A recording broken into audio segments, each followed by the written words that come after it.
Welcome, everyone, to this month's Age Well series event titled Food, Fluids, and Falls Prevention.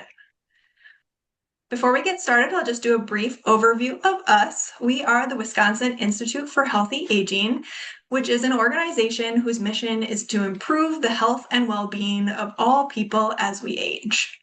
We encourage you to learn more about our programs and initiatives on our website and to sign up for the Age Well newsletter if you have not already. Just a few housekeeping pieces. All participants will be muted and have their cameras off during this presentation.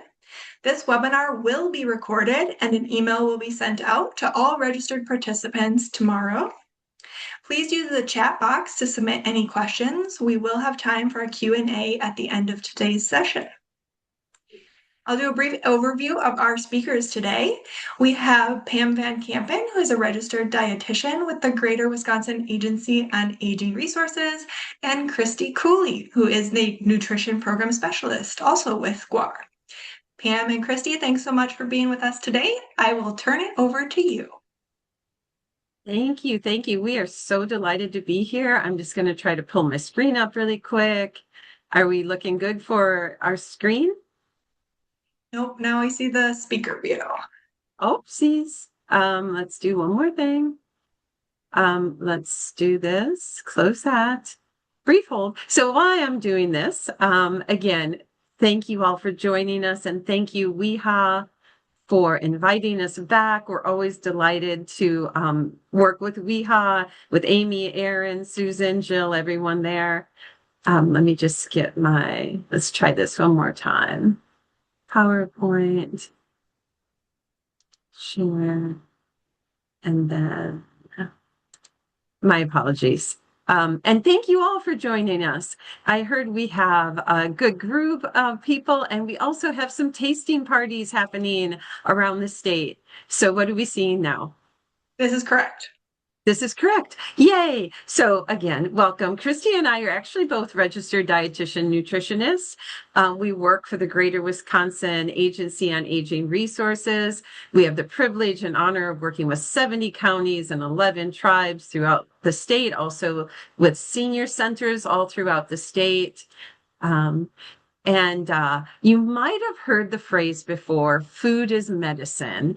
And we truly believe that good nutrition and proper hydration is the foundation of health, and it plays a vital role in reducing your risk of falling. So that's what we're going to be discussing today. So here's our agenda. We hope that our presentation helps you connect the dots between nutrition, hydration, and falls prevention. You have a lot of tools in your toolbox already around falls prevention. And again, we're delighted to be working with WIHA to get some additional information on their website and hyperlinking back to our website about nutrition and aging. But we're going to do a brief overview. We're going to talk about nutrition and falls, the critical role that protein plays, calcium and vitamin D, hydration, what is our Stepping Up You Nutrition class, and as Aaron said, we're going to field some questions that you have. All right, so first, before we get started, we want you to take just a few seconds or up to a minute to write down or think about what you typically eat and drink during a usual day. So that means your meals, your snacks, and about what time of day do you eat those? Do you wake up and have coffee and toast? What are you eating and drinking throughout the day? Again, we're not going to judge you or grade you, so be honest, but we will circle back to it, and this will help get the baseline for setting the stage for the presentation. So just take a couple seconds to think about or write down what you usually eat during the day and what time. And I'm going to hydrate while you do that. One of my phrases is hydrate to think straight, so I hope that goes well. All right, while you're writing that down, I'm going to hand it over to Christy to introduce herself and get her slides going.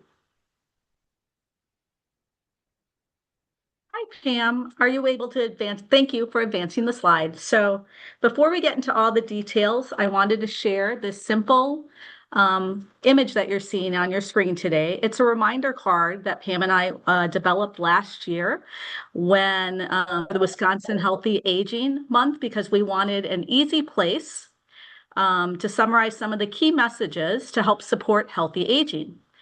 Don't worry about memorizing it all of your numbers today. Know that everyone's nutrition and hydrations are a little bit different. And later in the presentation, we'll show you how and some easy ways to estimate what might be right for you. For now, just think of this card as a preview of some of the ideas that we'll be talking about today. Before I get started talking about muscles and protein and hydration, let's have a little fun and get everyone involved with a quick poll. So if you've not done this before, this is a program called Slido. What I'd like you to do is simply open the camera on your smartphone and point it at the QR code on the screen on the left side. And when you do that, a small link should appear near the top of your phone. And then what you would do is tap that link and it'll take directly to the poll. Once you're there, just submit your answer and then we'll be able to see that. Again, if you're watching in the senior center or another group, your host site can help collect responses or simply raise your hand or have another person at your site put in a group answer. And I'm going to give, again, everybody about 30 seconds to respond to that. And the question is, muscle loss is inevitable and cannot be improved. Thank you, Christy. I'm so excited to see the answers are going to come up.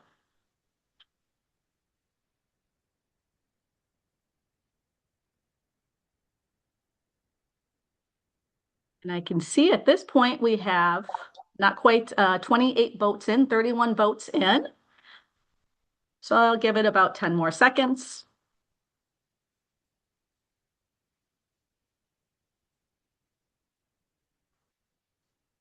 So Pam, you can go ahead and do the next slide. I'll go ahead.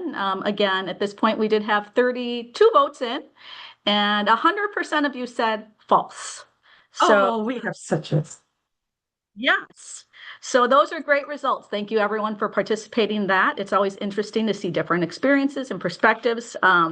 So I think you'll get that out of our presentation today. So let's dive into the topic. And I think Pam has the correct slide up there for me, so thank you. And I want to go into why muscles play such an important role in preventing falls. So I'm going to hand it back to Pam. Thank you, Christy. We're going to play tag team here a little bit. So, yes, you guys are so smart. We have a brilliant audience. Yes, the fact is when muscles decline, it happens as we age, and it's something called sarcopenia that I'm going to talk about on the next slide. But we can see an increased risk of falls, fractures, hospitalization, and loss of independence if we don't have enough muscle. Maybe some of you have experienced this yourself, or with a loved one, you've seen this happen. It can also make it harder to recover from a fall or an illness. So the important thing to remember is that muscle loss is not inevitable or irreversible. There's two key evidence-based strategies that make a significant difference: adequate protein intake throughout the day and regular physical activity, especially strength and resistance exercises such as yoga, tai chi, weight bearing, even walking. Don't underestimate walking. And we offer lots of classes such as strong bodies and Tai Chi and walk with ease. So if you haven't checked those out, maybe do. So the exciting news is muscle loss isn't something we just have to accept. Eating enough protein at the right times and staying active really can help us maintain our strength as we get older. Protein gives us those building blocks of the body that we need to maintain and repair muscles, while the resistance or strength training helps stimulate those muscles to preserve them and to grow them. An important note, if you are already exercising, You should be refueling your muscles within 30 minutes after working out. So that would be eating 30 to 35 grams of protein within 2 hours of your workout. And you're probably like, what the heck does that amount of protein look like? Well, we're going to be talking about that throughout this presentation. But I just want to plug the senior dining that occurs at the senior centers and the meal sites around the state. Those meals and those lunches have around 30 grams of protein. So if you haven't tried a senior dining lunch and you're working out, we invite you to do so. All right. Oops. I have so many things here. So let's just talk a little bit more about sarcopenia. Have you ever noticed that it's hard to open a jar or open a heavy door or carry your groceries? And if it's getting harder as you age, that can be something called sarcopenia or loss of muscle mass. It's progressive. It just happens as we age, but like we said, it's not inevitable. There's things we can do to reverse it or slow it down, but it does impact our mobility and it increases our risk of falls and reduces our independence. So it can take only a few days for this to occur. If you or someone you know has been hospitalized, I use my dad, for example. He had some really, really bad medical things this spring. He was in the hospital for 3 weeks. Luckily, he was in good shape before he went in. He was eating well. He was walking and had good muscle tone. But within those 3 weeks, he declined so much with weight loss and muscle loss that he had to have a walker when he got out.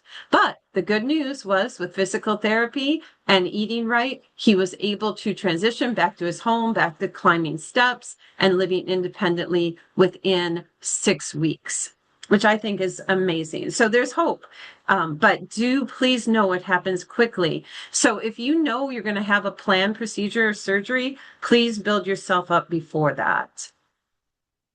Okay, let's see if we're at risk. This is something we're not trying to scare you. We're trying to raise your awareness and get your attention.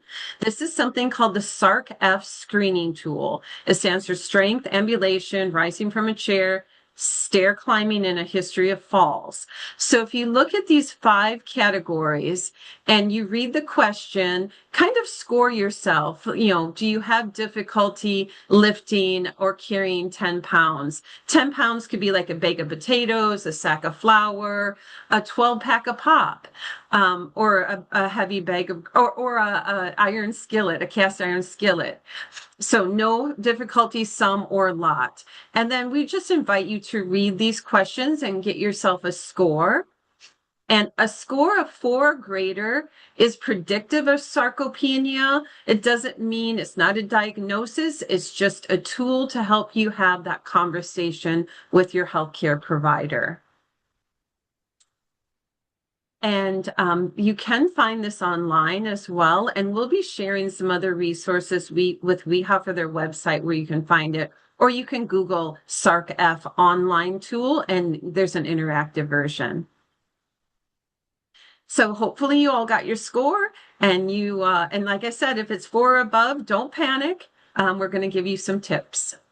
So I love this quote. Research shows that adequate protein intake supports muscle strength, reduces our fall risk, especially in older adults experiencing unintentional weight loss. That means you're not trying to lose weight, but it's still keep coming off. When you lose muscle, you're going to lose weight as well. So proper hydration helps prevent dizziness, confusion, and weakness, all of which contribute to falls. So I'm going to hand it back over to Christy now to unpack all of that. Back to you, Christy. Thanks, Pam. As Pam just shared, keeping our muscles strong is one of the best ways to reduce the risk of falls. But as we get older, meeting our nutrition needs isn't always as easy as it used to be. Many people often notice they simply aren't as hungry, or they're not as thirsty, or they're already feeling maybe even a little dehydrated. Things like dental problems, changes in our taste, living alone, fatigue, or even difficulty shopping. Preparing the meals can also make eating well a little bit more challenging. Sometimes those changes happen so gradually you don't even notice them. Instead, we may feel weaker, or we might take longer to recover from an illness.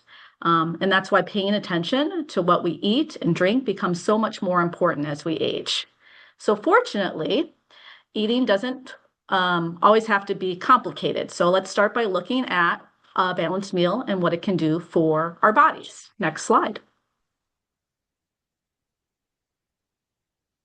So again, thinking of every meal as an opportunity to fuel your body. Just like a car needs the right fuel to keep running, our bodies need a balanced amount of nutrients to keep our muscles strong and our bones healthy and our energy up. Eating a variety of fruits and vegetables, whole grains, lean proteins, and dairy or fortified alternatives help provide those nutrients. Being consistent is just as important. Skipping meals often makes it harder to get the nutrition that your body needs.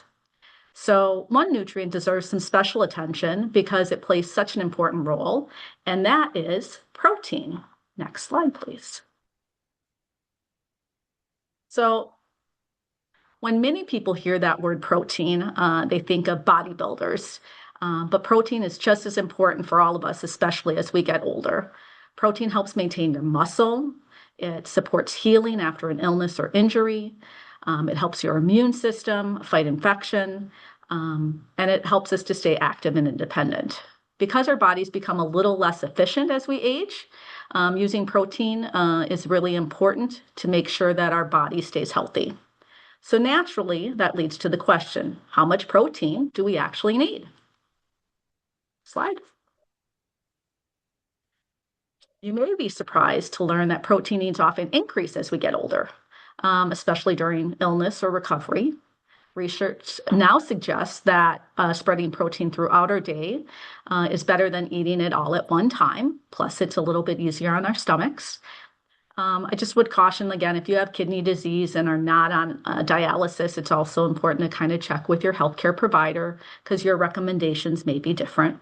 But generally, this is the formula that we would recommend on the slide that you're seeing right now.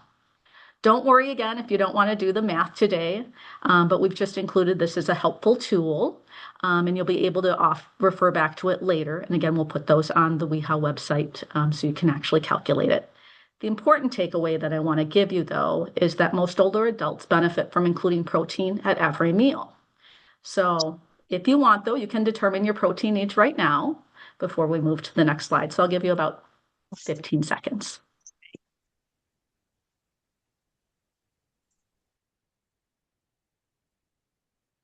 So from there, I'd like to see how well we recognize foods that are naturally high in protein. So next slide.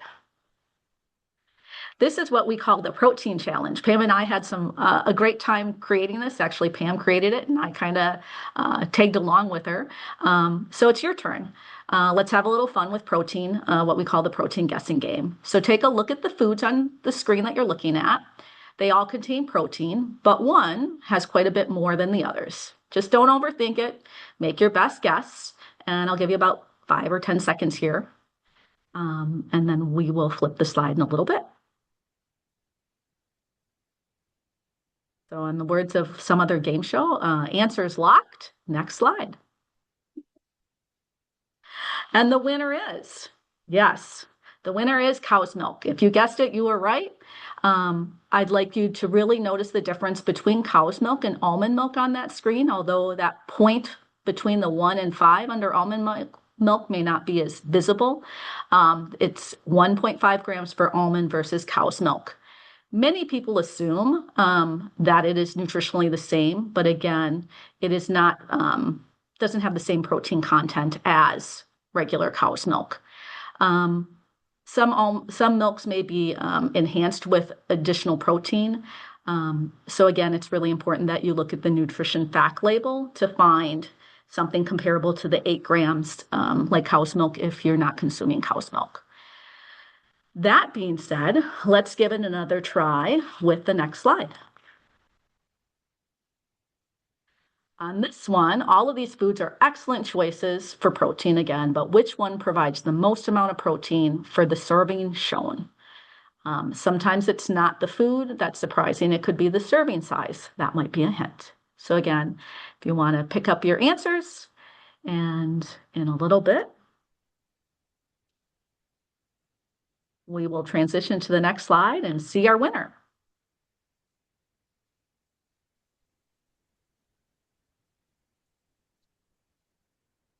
You guessed the turkey on the left side of your screen. You were correct. Now, I want to also note that beans and tofu are also excellent sources of plant protein and provide fiber, vitamins, and minerals. With that, you may need to eat a little bit of a larger serving or add some additional protein sources to that food to make it equal that 24 grams of protein like that turkey serving. But again, the goal is simple, to include protein in ways that fit your lifestyle and food preferences. It's much easier to consume what you want to eat versus what you're told to eat, so you get to make your choice. Later, we're going to show you some easy techniques, something that we call protein layering, that can help boost your protein without making big changes to how you eat. But we're going to give it one more try with foods that may be healthier for a breakfast or a snack. Thanks, Pam. So again, on this slide, we're looking at 3 dairy foods. All 3, again, provide an important nutrients like calcium and vitamin D, which we'll talk about in a little bit as well. But on this slide, we're focusing on protein. Which one do you think contains the most amount of protein for 1 cup?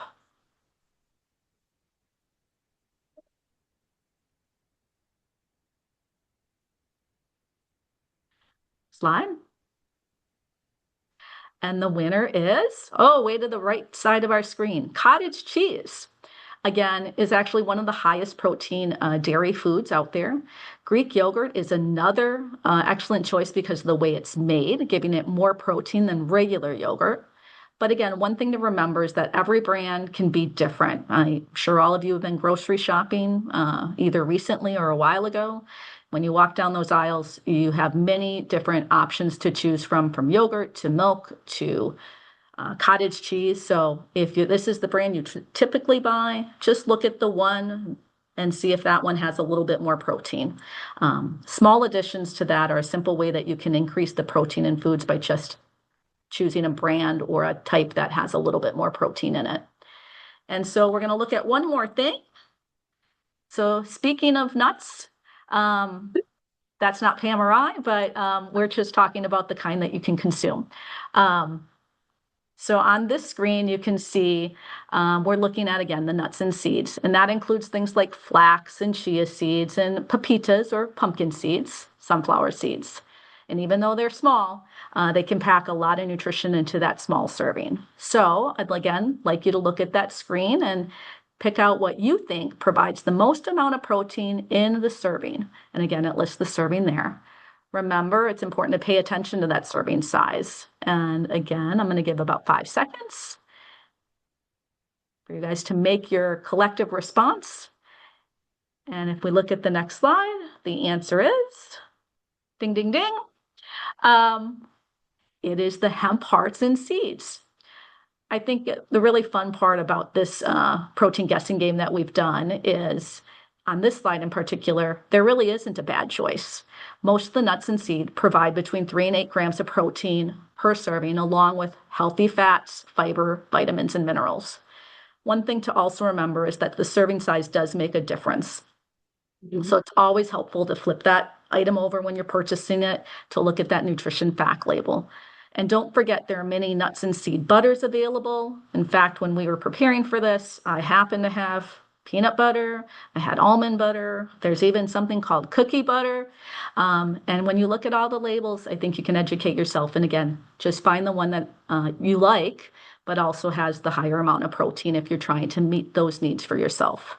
So again, that being said, those are just some examples. Almond, sunflower, and cashew butters also exist, and they can add a variety of different flavors and protein to your meals. So we also can use those for, again, that protein layering that we're going to talk about in a little bit by adding them to things like yogurt or oatmeal. But speaking of serving sizes, have you ever wondered what an ounce of nuts looks like? This visual is one of our favorite things that helps put serving size into perspective. An ounce is considered a serving, but as you can see, the number of nuts that make up 1 ounce varies depending on the size of that nut. So again, you don't need to memorize these things today. We're going to have them available on the We How Age Well website, along with the recording of today's call presentation. So you'll be able to refer back to it or pull out that handout at any time. Now, I'd like to share one final protein concept before I turn things back over to Pam, because we've talked a lot about protein so far and where we can find it. But before we move on, I'd like to introduce you to this other concept. Protein is made up of building blocks called amino acids. And one of those amino acids is called leucine. You don't need to remember that name specifically, but what I do want you to remember is what it does. Leucine helps signal your body to build, maintain, and repair muscle, which becomes even more important as we age. The good news is you don't need special supplements or expensive products to get it. It's in many of your everyday foods, and it's actually naturally occurring in there. So as you look at that slide, you can see eggs, dairy products, fish, chicken, other lean meats, soy foods, dairy products, pumpkin seeds. These are foods that many of us already enjoy, and we might have them as a meal or as a snack. But again, don't take it as just one specific thing. It's trying to work those things into your daily, and having one of those at each of your meals can help in healthy aging. So we covered a lot in my section about why protein is important and how much we may need, and several simple ways to include more. So Pam is going to share what the research tells us about the connection between protein intake, muscle strength, and reducing the risk of falls. So back to Pam. Thank you, Christy. That was so fun. I love the guessing game, and I hope you all did amazing with it. You're a bright audience, so I bet you did. But I hope we caught you on a couple of them, because it's just important to learn. But like Christy said, always read the labels. So the research shows that this was a Framingham study. They did a study of adults aged 67 and 93. Those who had the higher protein intake had the lower incidence of falling, and it had the strongest effect in those who had unintentional weight loss. So if you are someone who is losing weight and not trying to lose weight, it's important to eat protein throughout the day, number one, but it's also important to eat enough calories with that protein to spare the protein to be used for your muscle restoration. So, for example, if you're only eating protein and your body is using that for that fuel for your body, like Christy said, like your gas in the car, then you're not using it to build muscle or store it. And actually, if you're not getting enough calories, you might be pulling that protein out of your muscles to use it for that energy that you need. So it's really important to get enough calories with the protein. Now, this will happen if you protein layer, like we're going to talk about in a second, adding healthy fats like the nuts or the seed butters or omega-3s from oils will up your calories, but they're also healthy fats, so they have other health benefits. Also, vitamin D is a fat-soluble vitamin. They help you hang on to that vitamin D as well. And then don't vilify carbohydrates. Carbohydrates go along with your protein and your healthy fats, and they are the fuel your brain prefers, and they will help give you enough calories to spare that protein so it can do what it needs to do. So protein needs increase when we're sick, when we're under stress, when we have a lot of inflammation in our body. So we're not talking about added sugars today, but just know things like added sugars can cause inflammation. So if you're a sweet person, which I'm sure you're all sweet people, but if you eat a lot of sweets, make sure you pair that with protein. I'll talk about that in a moment. Okay. Yep. Okay. Let's go on to the next slide. Okay, so the other thing that protein does, it stabilizes our blood sugar levels. Now, you don't have to have diabetes to have high and low blood sugar, right? So let's think, for example, maybe look at what you wrote down, what you typically eat. So for breakfast, what are you eating? Are you kind of a donut coffee person? or donut with toast and jelly, or coffee with toast and jelly? Are you kind of a carb and a coffee person for breakfast with no protein? If that is the case, think about how you might feel a couple hours or less after you eat. That protein or the carb without protein might spike your blood sugar, then make you kind of feel a little sugar high, and then you'll crash. If you would add protein, say, to that toast with some nut butter or seed butter, or an egg on top of your toast, we would challenge you that you will feel better and you'll be able to think more clearly, and your blood sugar will be more stable because the protein stabilizes your blood sugar, so it's not having these spikes throughout the day. The other thing is just making the switch of, if you want to have your donut, pairing it with milk, which is a protein, instead of or in addition to your coffee. I'm not going to say take away your coffee. There's health benefits to coffee. So just remember, protein helps stabilize your blood sugar as well. So snacks like cheese and nuts. One of my favorite snacks right now is string cheese with walnuts. Oh my goodness. I don't know why, but they taste amazing together. Hard-boiled eggs are great to keep on hand.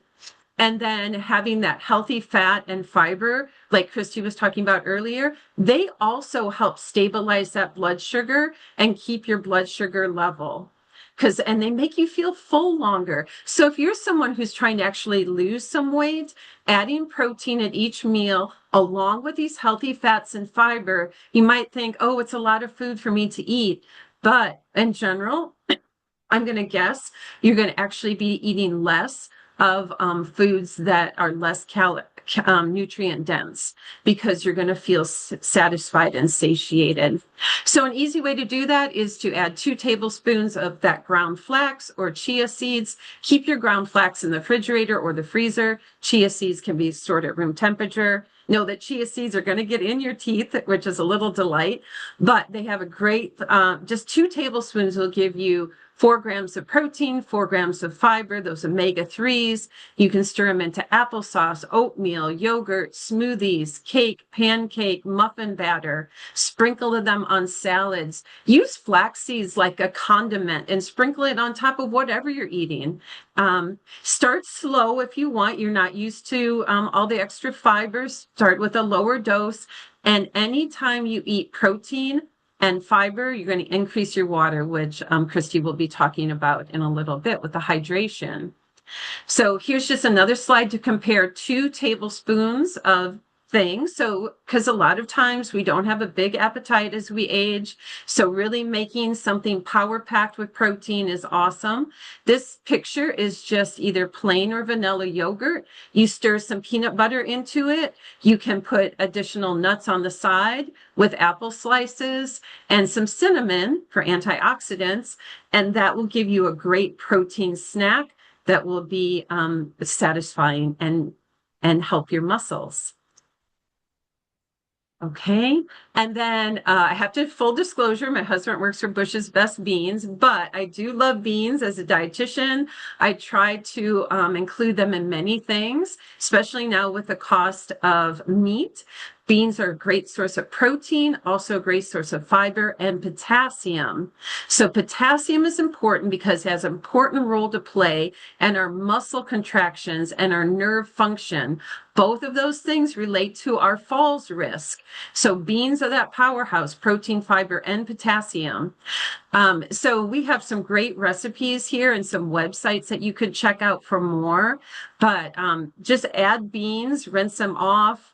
You can buy the low sodium version or rinse off the beans. Otherwise, add them to many things. Pair them with breakfast. They're really good with scrambled eggs. And if you're British, you already know about beans for breakfast. They enjoy beans on toast, which actually I tried and it's actually good. And then you can layer on an egg if you want on top of it.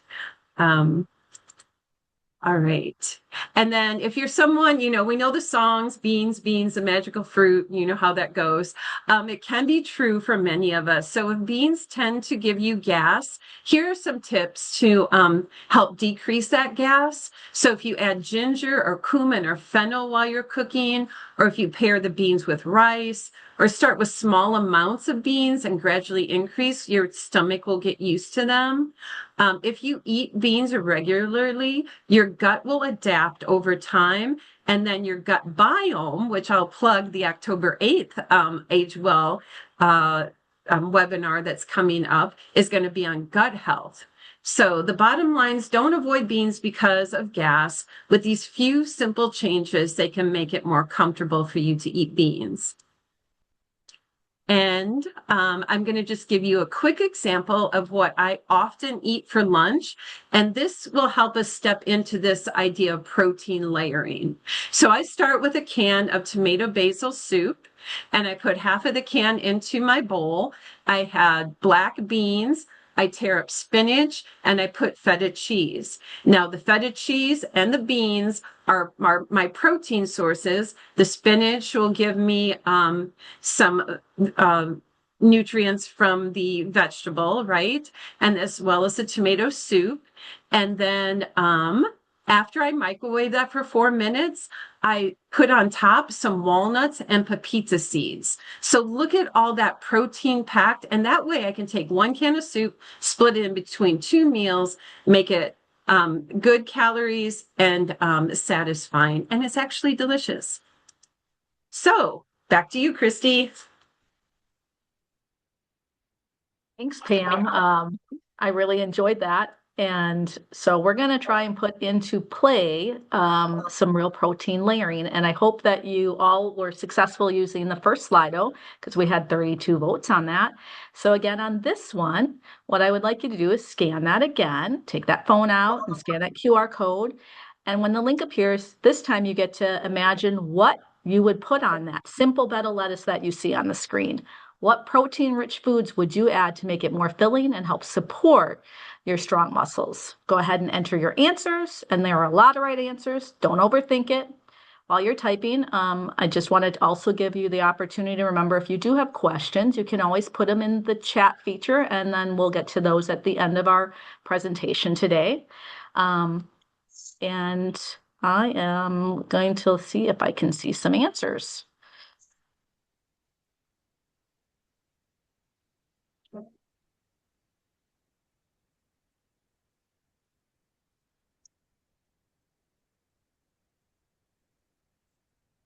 And while Christy's doing that, I can just pepper in a quick fact. You can always add your fruits and veggies to the salad. Did you know that only 7% of the US adults consume the recommended 3 vegetable servings a day and 2 fruit servings a day? So adding them to your salad is great too, but we're looking for those protein sources. So Christy and Pam, this is the code is taking us to the first question. It's not giving us this question. Sorry. Nope, I perhaps thought there was an issue with the link only because I don't see any answers. So I apologize for that not working. But maybe if somebody could in the chat write a few things, then I can just go from there and we will not use the Slido. We'll use old-fashioned chat feature instead. Oh, I can see beans, cottage cheese, feta,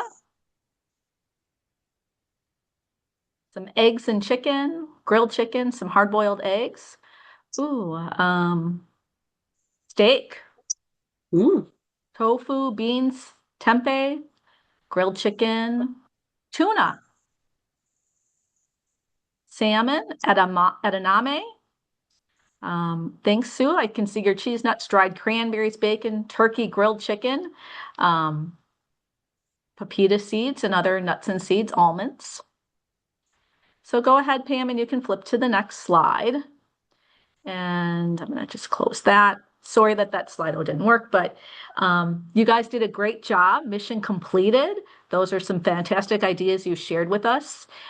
We have an image of a protein layered salad completed, just like you did in our chat today. Layering simply means adding those sources of protein to the foods that you're already eating. It doesn't mean it has to be complicated or expensive. Whether you chose the grilled chicken that some of you said, tuna, beans, cottage cheese, nuts, seeds, quinoa, even Greek yogurt, those all support that muscle strength and keep you feeling full. The best part is you don't have to rely on just one. Actually mixing some plant-based proteins as well as the animal-based proteins throughout the day gives you a lot more variety, some more fiber, and also meets your protein needs. Again, I want you to remember that small changes really do add up over time. And we spent a lot of time talking about protein because healthy muscles are so important for preventing the falls, but strong bones matter too. So Pam is going to now talk a little bit more about that, about calcium and vitamin D. So back to Pam. Oh, thank you, Christy. I'm just going to talk briefly about calcium and vitamin D. You will have a lot of additional information and links for where you can find out more after this webinar. But like most things, it takes a team to make us stronger. So we're going to look at some of the star players next. And as you can imagine, calcium and vitamin D are the two of the stars of the team, and you need them in equal amounts. You shouldn't have one more than the other. If they're not working together, bad outcomes will occur. So just for example, my husband fell, fractured his ankle, and he was not a calcium eater that much. And he didn't take a supplement. He took vitamin D every day. But when this happened, his bones were weaker because he didn't have enough calcium. So his body was pulling calcium out of his bones that he needed circulating in his blood. And so that fracture took him 6 months to heal. So you need to get enough of both in equal amounts. And I'll talk about how much in the next slide. But our main source of vitamin D comes from the sun. Our skin synthesizes it. But as we get older, or if we have sunblock on, then we can't synthesize it. So we may need a supplement, and I'm going to talk about that next. So for calcium, you need, for males, 1,000 milligrams a day, females, 1,200 milligrams a day. And same if you're over 71, 1,200 milligrams a day. However, it's best absorbed and utilized if it's broken down into 500 milligrams throughout the day. So if you looked at your diet recall of what you eat throughout the day, if you had milk at all 3 of your meals, that's awesome because that gives you about 300 milligrams spread throughout the day, and there might be calcium and some other things. So you're golden. You wouldn't need a supplement. If you're not eating any dairy foods or fortified foods with calcium, you might consider a supplement. But it's important to know that some supplements like calcium carbonate, which comes from Tums, need to be taken with food to be properly absorbed. Calcium carbonate, calcium citrate does not have to be taken with food. And it's good for people with low stomach acid. But always remember 500 milligrams at a time, no more than that. Otherwise, your body's not using it efficiently. And the test, if some of you haven't had your vitamin D level tested by your doctor, I would strongly encourage you to ask him to test it. More insurance companies are covering it because vitamin D is such an important vitamin X, more like a hormone, which I'm not going to get into right now, but ask them to check your 25 hydroxy D level. And if it's low, then they'll tell you how much you should be taking. These amounts, 600 IUs and 800 IUs, are the minimum amounts. I actually take 2,000 IUs a day, but that's because my body and the blood test validate that's the amount I should be taking. So I encourage you to get that tested. Calcium and protein, these are just some ways to pair it together. I talked about if you're a sweets person, maybe put some cheese on that apple pie, or if you're eating a cookie, drink it with some milk. Pair that protein or with something that's rich in calcium and vitamin D. And also for your calcium or your yogurt, look for live active cultures on the yogurt label. Not every yogurt has live active cultures, so be sure to read that if you're trying to enhance your gut health. And I'm not going to spend too much time here. You have a handout that goes over how to pair protein and gut health foods. But, for example, the Greek yogurt with the berries and the walnuts, which might be something you're already eating. And then this will also be in your handout, but these are some simple meal ideas, like how to build a bone building salad, or what to pair your salmon with, or your salmon croquets, or that yogurt parfait.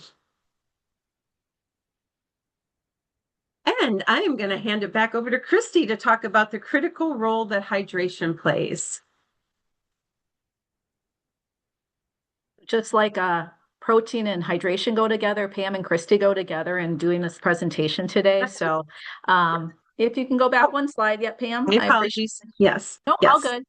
So again, we have talked about protein and bone health, but there is one more important piece of the puzzle that's often overlooked, and that really is the hydration. Many people don't realize that even being a little dehydrated can really affect how you feel and how safely you move. As we get older, again, we naturally become less thirsty. So it's easy to fall behind in how much fluid we're consuming without even realizing it. Even just a mild dehydration can leave you feeling tired, dizzy, weak, and increase your risk of falling. The good news that staying hydrated is probably one of the easiest things you can do. But I just want to add before we flip the slide is, again, studies have shown that only if you're 1% dehydrated, you will likely have a 5% decrease in your cognitive function. If your brain drops 2% in body water, you tend to be a little bit more fuzzy in your thinking. So again, those seem like really, important numbers to just kind of know. Not that you have to remember them, but just that little bit of dehydration can really have a 5% decrease in how you're feeling. So let's take a little bit closer to look of why fluids are so important. So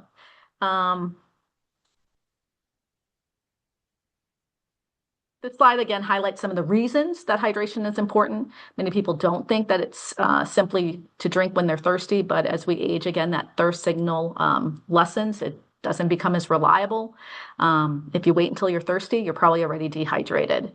So I just think it's really important that you just don't forget your fluids.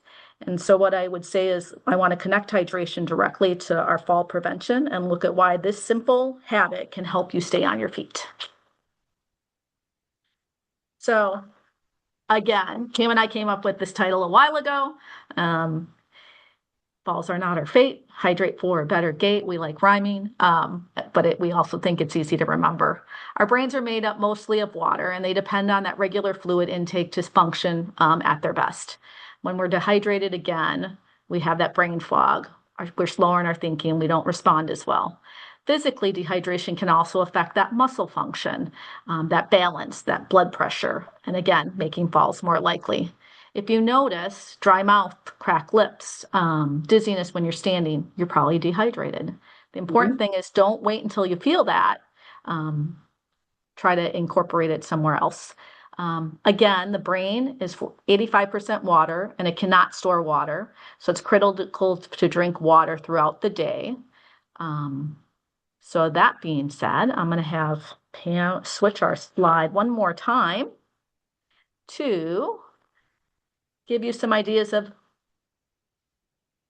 how you can quench your thirst throughout the day. It does more than just quench it. It helps you digest your food. It removes waste from your body. Oh, one more slide. Yep, thanks, Pam. Okay. Yep. So again, keep a glass of water or a bottle wherever you see it. Drink it with your meals. Keep it at your bedside stand. Keep it in your bathroom. Remember, you don't have to drink large amounts all at once. No different than eating. If small meals throughout the day, small sips throughout the day add up. And remember, fluids don't have to come only in the form of beverages. So we'll give you the next slide.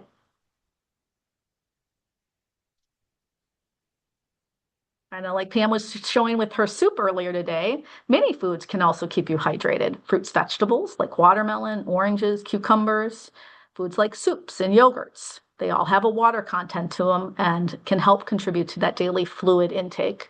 So if you're someone who says, I just don't like drinking water, try adding some of these higher water content foods. So let's look at a few simple snack and meal ideas to combine with hydration and good nutrition. So these are some great examples of foods that help you stay hydrated while also providing some important nutrients. Whether it's Greek yogurt with the fruit, cottage cheese, and maybe a sprinkling of some chia and flax seeds, or whether it might be that cucumber with hummus or a tomato with mozzarella. In fact, again, foods that are on this slide are made up of, in general, about 85% water or more. So it's a great reminder, again, you don't have to just consume your water. You can actually incorporate it into your meals and snacks in other ways. But there's one more topic that's important to mention before that can also affect your hydration and fall risk. So next slide, please. And we won't spend so much time on this. And I think, did the slide switch? There it is. I think you can all see the alcohol slide. So again, alcohol is another factor that increases the risk of falls. And as we age, our bodies process it differently than how we used to maybe be able to handle it when we were younger. So again, I just wanted to bring that to your attention, and it can affect that. So today we have shared lots of practical ideas, but the most important thing is to remember that small changes really can make a difference. So in summary, I just wanted you to know that we've covered a lot today, and we're not quite done. We have a little bit more time yet. And you don't have to change everything overnight or in one day. Choose one or two items that perhaps Pam or I shared with you today and fit that into your lifestyle and start there. Maybe that's adding that protein to your breakfast instead of just the coffee and the donut. Maybe it's adding, a Greek yogurt with berries. Maybe it's drinking an extra glass of water before you have your cup of coffee. You can also continue learning by hosting a protein and hydration party, playing some nutrition games that we're going to talk about later yet. But again, small steps, little steps make a big difference, and that consistency. So one resource that brings many of today's topics together is something we call Stepping Up Your Nutrition. And Pam's going to tell you a little bit more about that. So I'll turn it back over to Pam. Awesome. Thank you, Christy. I hydrated during your presentation. I feel so much better. So thank you. Thank you. What is Stepping Up Your Nutrition? So Stepping Up Your Nutrition is a one-time class. One of the elements in the class is label reading. And like we talked about today, the critical importance of reading your labels. People and manufacturers are always adding additional things to our foods. So make sure you read your labels. So the Stepping Up Your Nutrition class was created by some folks in Maryland and with Abbott, which is a nutrition supplement company. And we got permission and worked with them closely to modify it a little bit more for Wisconsin. So the version that we teach is embedded. It's evidence informed. It's a 1-hour session that's usually 2.5 hours.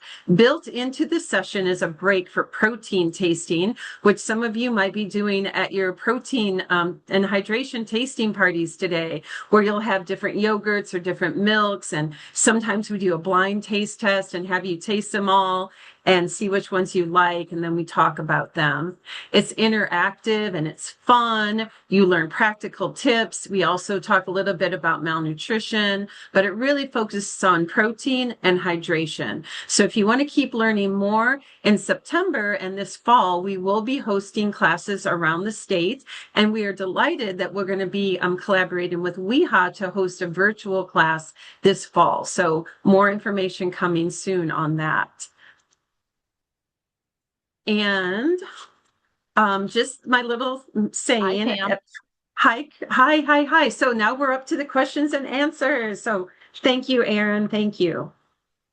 Yeah, so I'm just gonna, if anyone has any questions, and take some time and you can enter those in the chat. I'm just gonna go through a couple of slides here on WeHa's end to announce some of what we have coming up here. Did I stop sharing, Erin? Are you sharing now? Yep, I'm sharing. Okay. Beautiful. So when you exit Zoom today, you will be asked to take a brief survey. We really appreciate any feedback you have and taking the time to take that couple questions survey. If you did find this event informational, please consider a donation on our website as well. We really appreciate any contributions. And if you are interested in taking any of the workshops that are offered through our partner program organizations across the state, you can visit our website at wihealthyaging.org, find a workshop to see a list of all of the workshops that we offer there. We'll have a special plug for a virtual Stepping On Falls Prevention program coming up that starts in September. So if you are interested in attending that workshop, you can find more information either on our website under the Find a Workshop, or you can email falls@wihealthyaging.org. Next up for the Age Well series in August, we have Hearing Health. In September, we have Stay Steady, Staying Connected, about social connection. And then as Pam plugged, in October, we have The Power of Your Gut. So a little bit of information about the microbiome. You can find more information about all of these upcoming presentations on our website as well. And I just want to take a second as well to thank our sponsors, who just so happen to be the Greater Wisconsin Agency on Aging Resources. So I will turn it back over to Pam and Christy, and we'll take a couple of minutes here, our remaining time, for any Q&A. So if you do have a Q&A, please feel free to come off mute and or enter into the chat. I do see one question about how do we find the nutrition class? So assuming they're talking about the Stepping Up Your Nutrition. We do have a website. If you type in Stepping Up Your Nutrition, Google it, the first one might come up, might be Maryland, but you'll see we have a website. You can also email Christy and I. We can put our emails in the chat. On our website, there is a calendar that people are supposed to be putting their classes in when they're offering them. So you can see what county or tribe is offering a class. But like I said, we're hoping to do a few virtual classes this fall as well. So if you're interested, put that in the chat, because I think we are partnering with WIHA to do one this fall, and that will kind of get you on our list, if you will. Thank you, Christy. And we will let you know where those classes are. Malnutrition Awareness Week's coming up in September, the 14th through the 18th, and we usually try to do these classes in September or October. And Christy, did you put our website in the chat too for Stepping Up Your Nutrition? Amy from WeHa did, so thank you, Amy, for putting in the Stepping Up link. We got each other. Yeah, and I would just, Linda did have a question in the chat as well, I can see, about what are pepita seeds and where do you get them? So Pam, you want to go? I know what pepita seeds are. They are a pumpkin seed. That's just the other name for them. You know, everything has two names. So it's just a pumpkin seed, and you can find them if you don't find them in your nut aisle at your grocery store next to your peanuts and walnuts, you might find them in the baking aisle. Or they might even be in both. Yeah, thank you, Christy. And at Aldi, I go to Aldi, they're right by the raisins and such. And then there's the white pumpkin seed with the shell, and then pepitas are that inside part, the little green part, and they're kind of toasted. You can get them salted or unsalted, and they're lovely. They're lovely. If you haven't tried them, they're wonderful. Great in soup, great in salad, great to just eat as a snack. What other questions? If there aren't any, I'm going to assume that we did a really nice job on our presentation today, that we answered them all, which I hope is the case. But again, if you do have questions, we did put our emails, both Pam and my emails, within the chat, so you can feel free to reach out to either one of us directly or both, and we will get back to you. Can you hear me, Christy? I can. This is Angie. We're in Wanakee. We have about 30 people here, so hello. Thank you. I didn't want you to get off. I was typing too slow. But we do have a question, if that's okay. Yes. Yep. How does eating spinach with calcium impair calcium absorption? Oh, you are so smart. So That it wasn't my can. question, though, Pam. That was somebody from the audience, but Yeah, thank you. it can. So spinach with calcium can absorb and decrease the iron absorption, right? So if you are someone who is taking an iron supplement or is anemic, you should separate your iron sources of food by 2 hours. So if you're not anemic and you don't have any problems with iron, then it shouldn't be a problem. But yes, calcium supplement or calcium rich foods with iron or even other minerals or some medications actually like your water pill like hydrochlorothiazide, your thyroid medicine, those should be separated by 2 hours. So great question. Thank you. Gold star. And the reason being is that calcium and iron are absorbed at the same time in the GI system, and calcium is just stronger than iron. Let me rephrase that. Iron will always supersede and take over calcium absorption. So if you have them together, iron's always gonna. Win the fight. Yes. So that's why you want to have it 2 hours before, 2 hours after.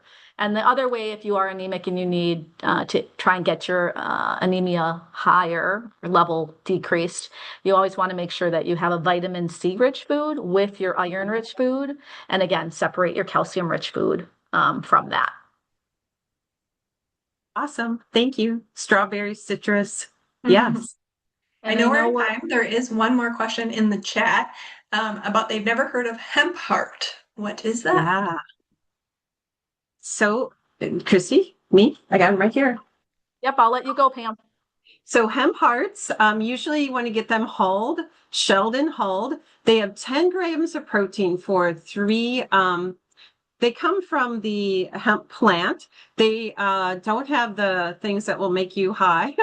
So these ones are just really a great source of omega-3s and a really great source of protein. They're not a great source of fiber, but they do come from the hemp plant. And I didn't know about them either until we had an intern last year. I'm like, what is that? But they look like, if I can put some in my hand really quick, they're just like these little, let's see if you can see them.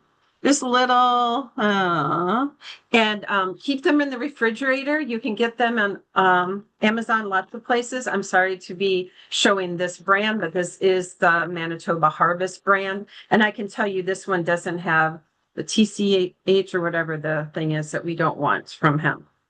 And they're gluten-free. Right. Great question. Sorry.